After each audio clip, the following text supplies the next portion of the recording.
How can you make your garden grow better?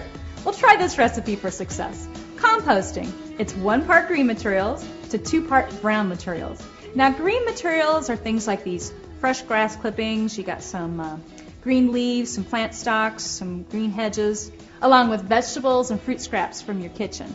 Now, brown materials are things like twigs, dried grass and leaves, some shredded newspapers, some wood chips, and actually coffee grounds are actually a really good brown material. But if you don't drink coffee, you can always check with your local coffee houses because many of them will save the grounds and will give them away to composters.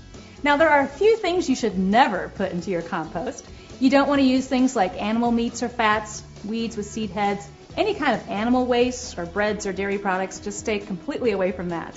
Now, if you haven't already checked out my Try This segment on inexpensive composting bins, you'll want to do that first. Then, once you've got your bin, you just start your compost pile by layering the 1 part green to 2 parts brown. So just take your green. I've got 1 part, and then I got my brown, my coffee grounds in like this. Okay, so you're also going to want to add a little bit of soil. And soil is great because it has microorganisms and it helps everything decompose. So just layer that on. And then, once again, keep up with your layering, the 1 part green to 2 parts brown. And keep in mind that your compost needs to be turned and mixed regularly in your bin. In fact, the more you mix, the faster your compost will be ready to use. And then you'll just know it's ready when it looks and feels like potting soil.